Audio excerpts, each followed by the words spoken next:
Wall Street opened a new week with notable gains. The benchmark stock indexes closed higher. Curiously, today the indexes took a nosedive.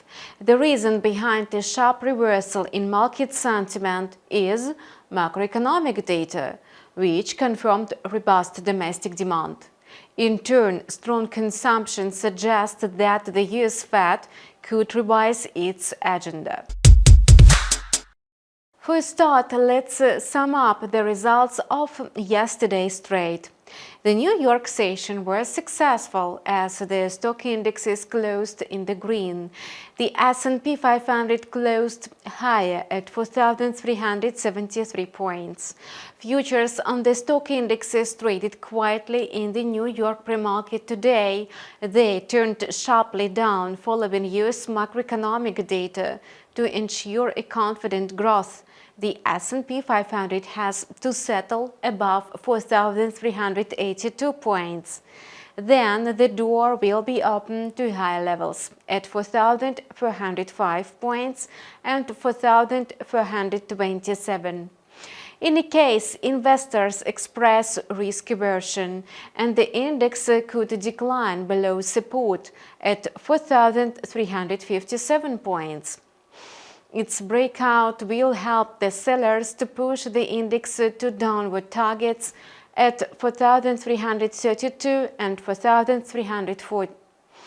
The major stock indexes rallied on a Monday because investors cheered positive corporate reports of top US banks.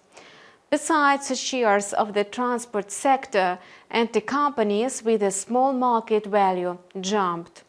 As a result, the Dow Jones closed with the biggest intraday growth in about a month.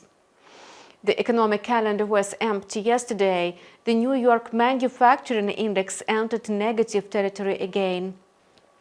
But it didn't affect market sentiment. Philadelphia Fed President Patrick Harker confirmed his viewpoint, stated on a Friday that the Federal Reserve might terminate the cycle of rate hikes. Consumer discretionary stocks led the gainers among S&P 500 sectors. Although all sectors advanced on the day, the S&P 500's rise of more than a 1% marked its best start to the week since February and was accompanied by declines in crude oil, gold, treasuries, and the dollar.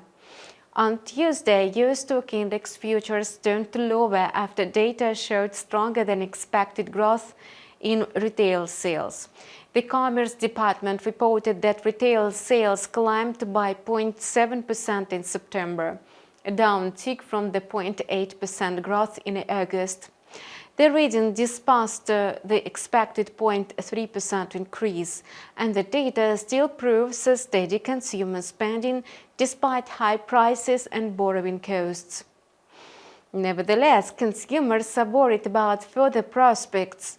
Higher interest rates have pushed credit card delinquencies to an 11-year high.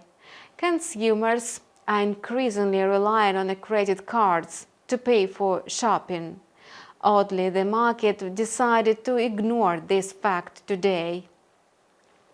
As for the currency market, the pound sterling came under the spotlight due to its slump, which benefited the US dollar. Its index gained 0.2% before the opening bell to trade at 106.40. The index is expected to trade in the intraday carried between 106.20 and 106.70. According to the FedWatch tool, Fed funds futures suggest a chance of just 7% for a rate hike at the Fed's policy meeting in November, and the likelihood of a rate hike in December is assessed at 35%. Despite expectations of a post monetary tightening, the US economy stands out among the EU and the UK. Moreover, the US dollar could receive support from retail sales data and comments by Fed policymakers. The Canadian dollar is not in a tip-top shape because of Canada's economy, and the USD CAD pair traded at about 1.3670 before the opening bell. Experts foresee a further climb to 1.3699 and 1.3771.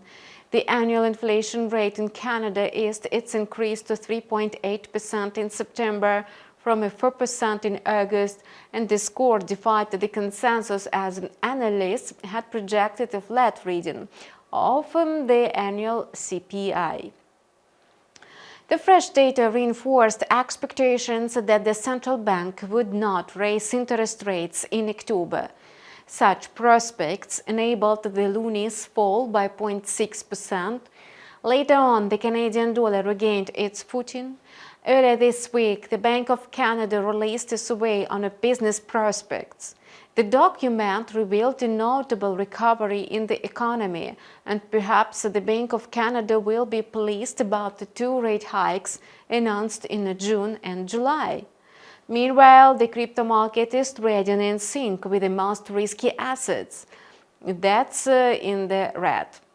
Following a rapid rally on Monday, the bearish sentiment settled in the market.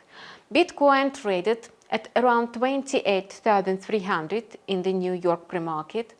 Obviously, after the fake news about the approval of the Bitcoin ETF by the US Securities and Exchange Commission, the crypto market is not poised to grow.